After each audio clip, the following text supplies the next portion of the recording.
Muchísimas gracias a todos y a todas por estar aquí. Gracias a Cal, a Tomás, que como siempre hacen posible eventos tan especiales como estos.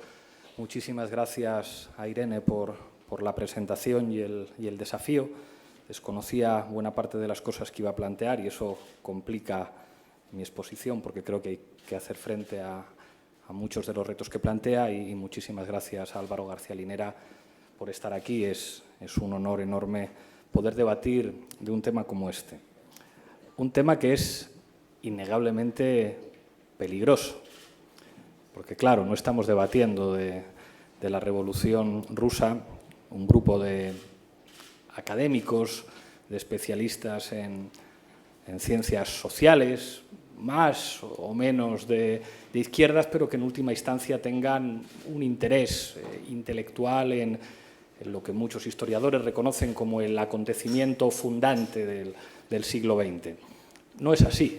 Somos dirigentes políticos con enormes responsabilidades políticas que de alguna manera nos estamos adentrando por una selva oscura repleta de significantes del mal y seguramente nuestros adversarios estén afilando las espadas, los cuchillos y las plumas para asociar con nosotros, en tanto que dirigentes políticos, pues los significantes del mal, significantes como estalinismo, significantes como gulag, significantes como purgas, significantes solamente superados por un significante todavía peor, Venezuela.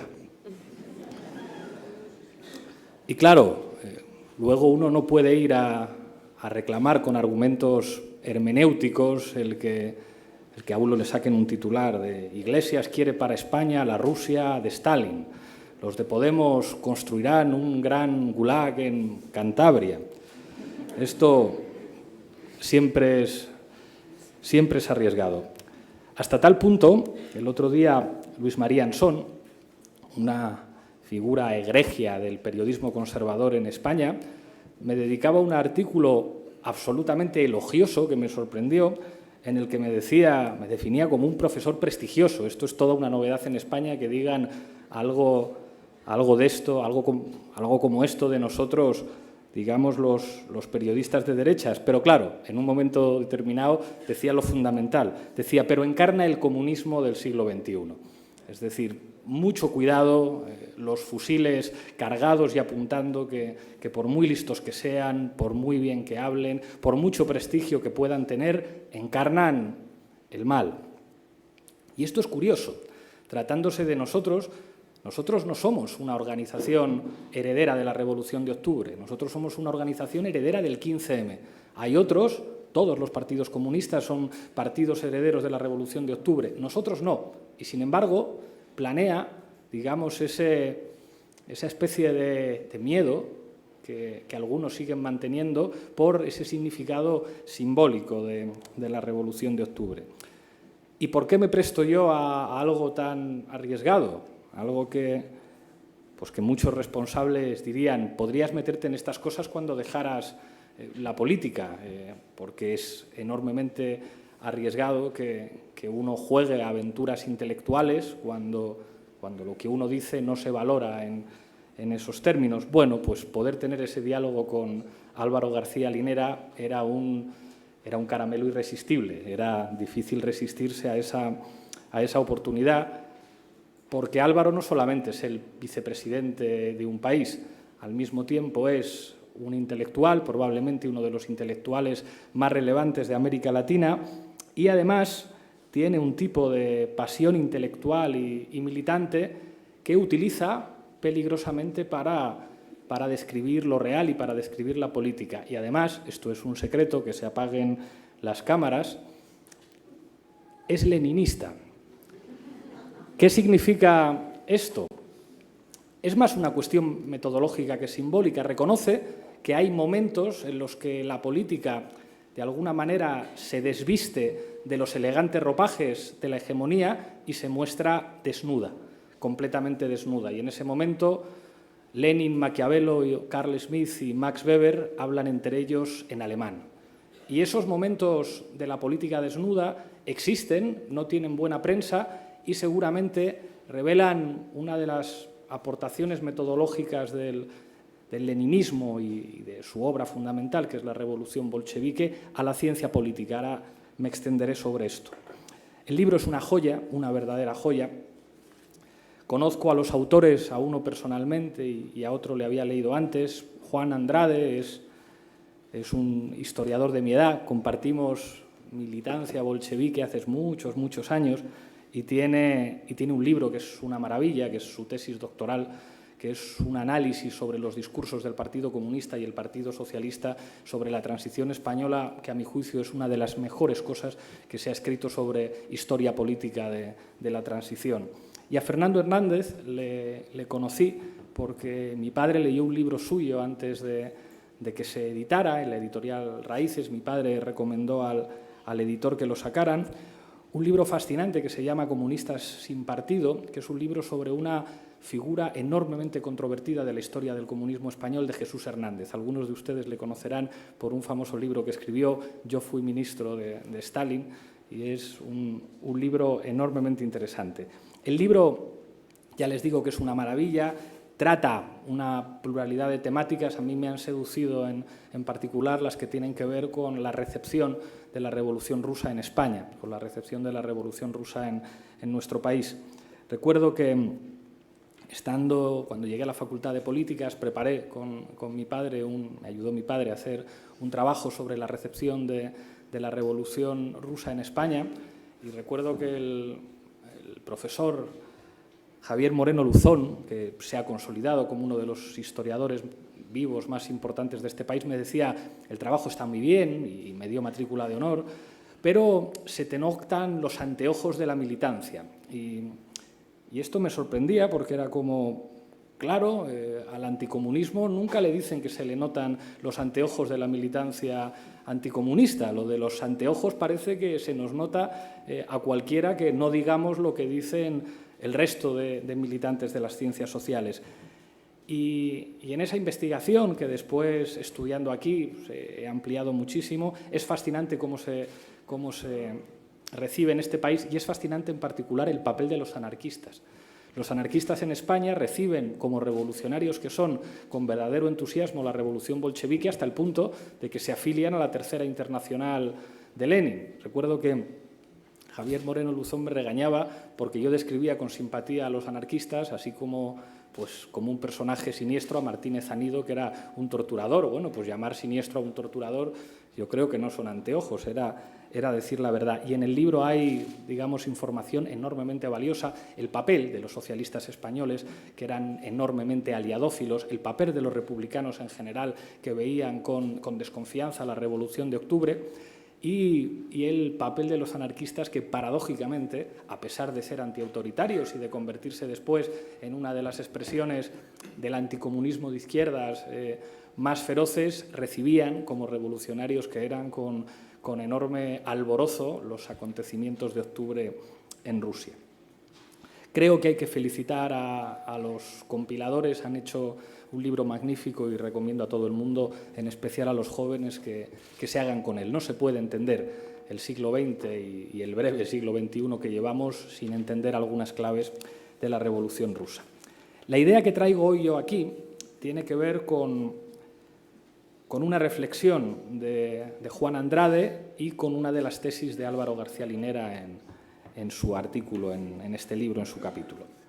Escribe en el prólogo del libro Juan Andrade: en aquella herencia del 17 sigue habiendo algo inadmisible e inquietante para un poder que parece tener una memoria más fresca del peligro que supone el levantamiento de los comunes que la de muchos de los vástagos formales de la Revolución. Esto es tremendo, porque esto es verdad. ¿Qué hay de inadmisible y de inquietante en la Revolución Rusa? ¿Por qué hablar de un acontecimiento histórico ubicado en un país que está casi más cerca de Asia que de Europa occidental? Digamos, ¿por qué sigue despertando tantos recelos, tantas pasiones, tantos entusiasmos? Y creo que esto tiene mucho que ver con la idea que plantea Álvaro en su capítulo de los momentos jacobinos o momentos leninistas, y que yo querría traducir aquí, y esta es la idea de mi ponencia y con la que voy a tratar de sortear las trampas que Irene nos ponía, la idea del genio bolchevique. ¿Qué es eso del genio bolchevique? Diría que el genio bolchevique es algo así como la llave política para abrir las puertas de la historia.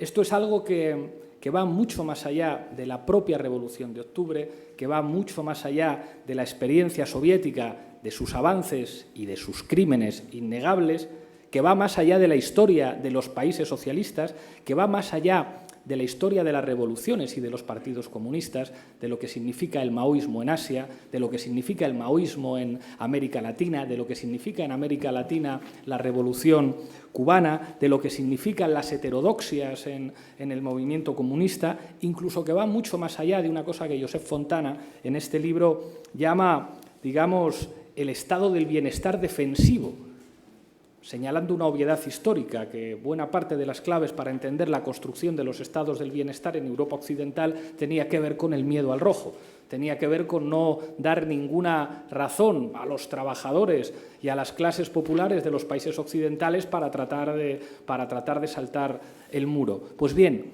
el genio bolchevique, a mi entender, va mucho más allá de eso. Lenin, que es, digamos, la clave fundamental para entender la revolución, Lenin y Trotsky, a pesar del secuestro que los trotskistas hayan hecho de otro de los genios fundamentales de la Revolución de Octubre, el único que se puede hablar de tú a tú con Lenin, es que Lenin, en un genio ganador, y esta es una de las palabras, digamos, que nos ponía Irene en el debate, los bolcheviques se diferencian de otras tradiciones revolucionarias en que construyen una teoría política para ganar, son capaces de ganar. Lenin, podríamos decir que inaugura una nueva ciencia política inspirada en la 11ª tesis sobre Feuerbach, la famosa tesis sobre Feuerbach de Marx, en la que dice los filósofos se han dedicado a interpretar la historia, pero de lo que se trata es de transformarla. Mientras esto quede en la filosofía, queda muy bien, cuando llega un señor y dice, no, esto lo podemos convertir en ciencia política, estamos hablando de un siglo nuevo, estamos hablando de una época nueva, y eso es lo que sitúa a Lenin, independientemente de sus ideas políticas, en una figura para la ciencia política equiparable a lo que representa Maquiavelo, equiparable a lo que representa Max Weber o equiparable a lo que representa Carl Smith. Y esto tiene que ver con elementos aparentemente, no me atrevería a decir antimarxistas, pero que pelean contra el marxismo. Antonio Gramsci, con una lucidez sin par, dice: la Revolución de Octubre es una revolución contra el capital.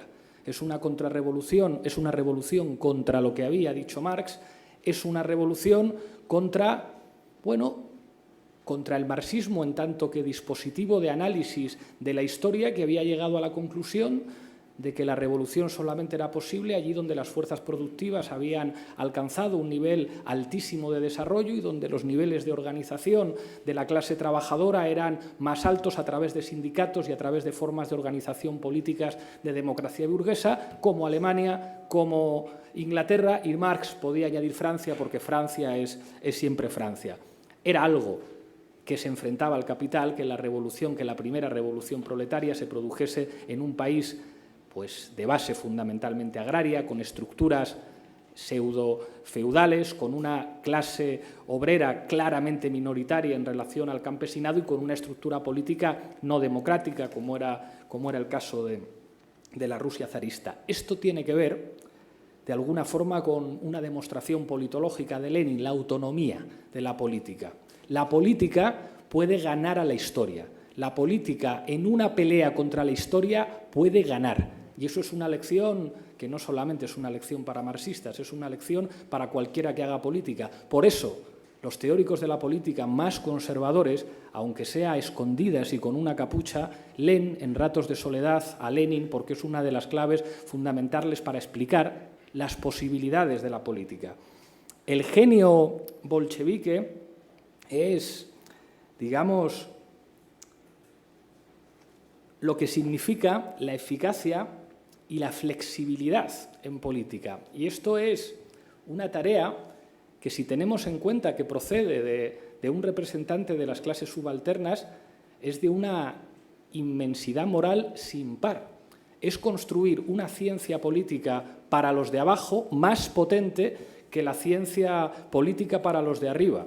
Es que los de abajo, a pesar de su debilidad, a pesar de su ausencia de instrumentos para cambiar las cosas, de repente se encuentran con una serie de mecanismos para la acción política que les hace temibles a los ojos del adversario. Y esta será una de las claves fundamentales que explique el auge y el desarrollo del anticomunismo. Mucho cuidado con estos, que estos son de los que pueden ganar.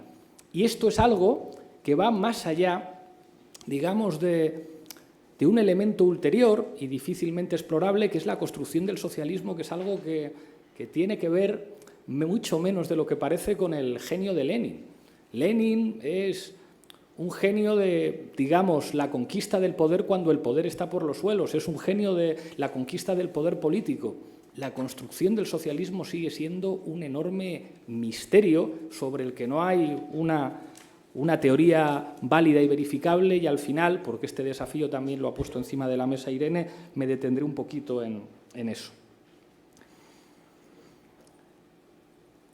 En el anticomunismo, digamos, hay un temor permanente a esa cultura política bolchevique que informa de alguna manera a lo que Sidney Tarrow llamó el movimiento social más importante del siglo XX, que es el movimiento comunista, y es esa capacidad bolchevique para ganar incluso en circunstancias enormemente difíciles, para ganar incluso en el momento de desnudez de la política, que es el momento jacobino, la capacidad de derrotar a enemigos imbatibles, una capacidad de flexibilidad táctica sin par en la historia del movimiento obrero, la capacidad de entender lo que significa el Estado y entender lo que significa la guerra, en entender lo que significa la guerra pues como expresión descarnada del conflicto político. Probablemente León Trotsky sea pues uno de los genios del siglo XX, organizar un ejército que tiene que ser disciplinado y, sobre todo, que son capaces de algo que es lo que seguramente aterroriza a sus adversarios, la capacidad bolchevique de producir orden. Los bolcheviques no solamente son capaces de alentar una insurrección, no solamente son capaces de dirigir esa insurrección, además son capaces de producir orden. Y esto tiene muchísimas expresiones históricas. De esa capacidad de lectura, de las oportunidades que abre la historia, de esas puertas que aparecen en la historia, y el genio bolchevique es tener esa llave que abre puertas que aparentemente tendrían que estar cerradas.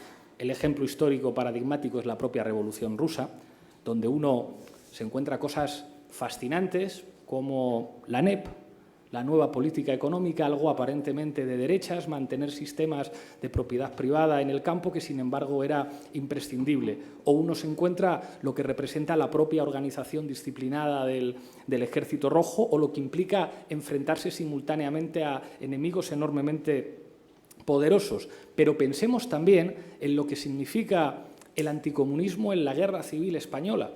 La característica fundamental de los comunistas españoles en la Guerra Civil Española es básicamente su capacidad para generar orden, para plantear una política exterior absolutamente pragmática. No es una política exterior revolucionaria, es una política exterior que dice hay que buscar la alianza con las potencias antifascistas, hay que buscar la alianza con Francia y con Inglaterra. En España no hay que hacer ninguna revolución, hay que mantener una república burguesa y, por lo tanto, tenemos que hacer una política exterior adaptada a esos requerimientos de la realidad. En la Guerra Civil Española plantea la necesidad de un ejército disciplinado, un ejército, si se quiere, enormemente convencional, un ejército para ganar una guerra. Son capaces de generar una enorme atracción, una enorme seducción política, no solamente entre sectores del ejército y entre sectores de la policía, también entre sectores de lo que extrañamente podríamos llamar en España en los años 30 clases medias, no solamente en los sectores de la clase trabajadora, porque son capaces de ofrecer orden. Son capaces de hacer algo feísimo, horrible, y en lo que está seguramente la historia más negra del comunismo español en la guerra civil, pero algo absolutamente imprescindible en una guerra, y es asumir que tiene que haber servicios de inteligencia. Porque en una guerra, si los servicios de inteligencia, con todo lo siniestro que implica los servicios de inteligencia, si los tiene el enemigo, es imposible ganar la guerra, y son los que organizan los servicios de inteligencia y los que ponen al frente de su partido, que es un partido mundial, es una sección de un partido mundial, a alguien con un talento pues indiscutible en el siglo XX, que es conocido en la Guerra Civil como Ercoli y que después pasará a la historia como Palmiro Togliatti, probablemente una de las mentes más lúcidas, junto con Antonio Gramsci, del comunismo en Italia. Esa capacidad pragmática es lo que nos hace entender lo que significa el leninismo como un legado de la Revolución Rusa que va, me atrevería a decir, más allá del marxismo y, por supuesto, más allá de las organizaciones políticas que se reivindican de la izquierda y no digamos ya de las que mantienen, digamos, una M con un guión y una L en sus estatutos. Digamos, el mayor crimen que se puede cometer contra Lenin es convertirle en un santo, convertirle en una estatua o momificarlo, como hacen en Rusia. El leninismo no tiene que ver con eso, tiene que ver con esa comprensión de la política como algo que puede desafiar a la historia, como una ciencia política de los subalternos. Y esa creo que es la clave. La clave del genio bolchevique es precisamente lo que hace que todavía hoy, en 2017, pues dé un poco de miedo y pueda asustar hablar de estas cosas. Y ahora viene ya la parte de la charla en la que hay gente. Y no lo he metido yo, lo mete alguien en el libro. Lo mete Guillem Martínez en un artículo muy simpático. Guillem Martínez es enormemente inteligente, muy brillante, en un artículo en el que habla del anticomunismo y habla desde un cierto anticomunismo cool, muy simpático, en el que viene a contar algo que al principio me enfadó un poco, pero que luego me dio de bruces con algo muy interesante. Guillem Martínez hace una especie de geografía política del bolchevismo en España desde finales del siglo XIX. Y dice, hay ciudades más bolcheviques, más marxistas, y ciudades más libertarias, que a Guillem Martínez le gustan mucho más. Entonces habla del origen digamos, pues de cuando el anarquismo llega a España. El anarquismo tiene mucho más éxito en Barcelona y en Cataluña, a diferencia del marxismo, que tendría mucho más éxito en Madrid. Y señala a Madrid como una ciudad bolchevique. Bolchevique en el sentido de disciplina, secretario general, purgas, frente a una Barcelona revolucionaria mucho más cool. Y esto lo lleva hasta Podemos. Y dice, hay diferentes almas en Podemos. Hay un alma de Podemos asturiana, digamos, que bebe de las tradiciones del UHP y la unidad de la izquierda. Hay un nuevo sujeto político en Cataluña que es enormemente cool, que es el que le fascina, que es cosmopolita, culto, de tradiciones anarcosindicalistas, y hay un Podemos de Madrid, que ese es el Podemos de secretario general, purga, contra los disidentes, disciplina. Entonces, cuando leía esto, me enfadaba un poco y me salía el orgullo madrileño de por qué algunos compañeros de Barcelona se empeñan en gritarnos cada vez que tienen ocasión que ellos son mucho más guays, que su ciudad es mucho mejor, que su izquierda mola mucho más. Es como, ¿por qué sois así? Si nosotros os queremos tanto. Y en realidad, pensando, me di cuenta de que en realidad lo que estaba haciendo Guillem Martínez era un elogio entre líneas. Estaba diciendo precisamente porque en Madrid ese genio existía, en Madrid y solamente en Madrid había un grupo que fue capaz de hacer la lectura del 15M que transformó el 15M en una opción electoral que planteó la posibilidad de la victoria.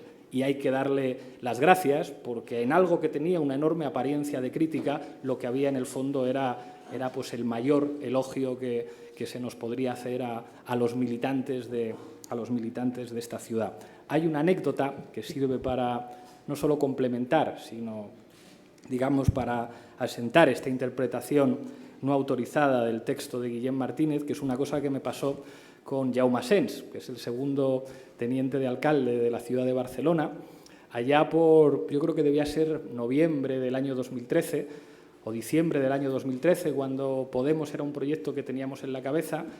Pues quedé con él, porque somos amigos desde hace muchísimos años, para hablar con él y con Ada Colau y venderles la moto de lo que queríamos hacer con Podemos, que no logramos convencerles en aquel momento. Tuvieron que pasar las elecciones europeas.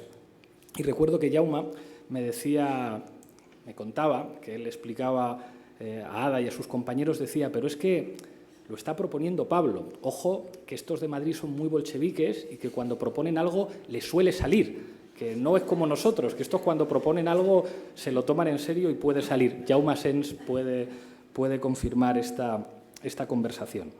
Bromas aparte y exageraciones aparte, la idea que quiero dejar sobre la mesa es esa capacidad del genio bolchevique para interpretar la política como el arte de lo que parecía imposible. La Realpolitik dice que la política es el arte de lo posible. El realismo leninista lo que dice es que lo imposible, estudiando mucho, aprovechando los momentos históricos y comprendiendo algunas claves de la política, se puede convertir en real. 3 notas rápidas sobre algunas de las cosas que ha comentado Irene y termino por mi parte. Hay una cuestión que yo creo que hoy es muy difícil de plantear y que tiene que ver con el famoso debate reforma o revolución, o el debate sobre la construcción del socialismo. Creo que es un debate fuera de nuestros mapas políticos. Creo que el debate reforma o revolución, aunque ha tenido un amplísimo recorrido teórico, no es un debate que forme parte de la práctica de los desafíos que se encuentran los movimientos sociales o las organizaciones políticas que aspiran a llevar a cabo procesos de transformación. Creo, en este sentido, que el debate puede parecer a priori, enormemente modesto, y es el debate sobre la construcción de sistemas políticos posneoliberales. Hay una verdad que los revolucionarios de octubre tenían en la cabeza y que se confirmó, y es que probablemente la revolución en un solo país era algo imposible, pero los proyectos políticos no los definen los objetivos de los revolucionarios, se definen por la dura realidad, y en este caso tuvieron que construir un Estado. Y se confirmó las enormes dificultades para que se produjeran transformaciones de un sistema político que es, por definición, global desde el Estado. Y, sin embargo, eso no anula la política y eso no anula lo que significa el Estado como el principal contenedor de poder político. Y eso nos pone delante, de un desafío que aparentemente puede ser menos ilusionante que el desafío de la construcción de una sociedad más justa y diferente al capitalismo, pero que no es un desafío menor, y es cómo se puede construir sociedades, cómo se puede trabajar desde el Estado para construir sociedades, digamos, de tipo postneoliberal.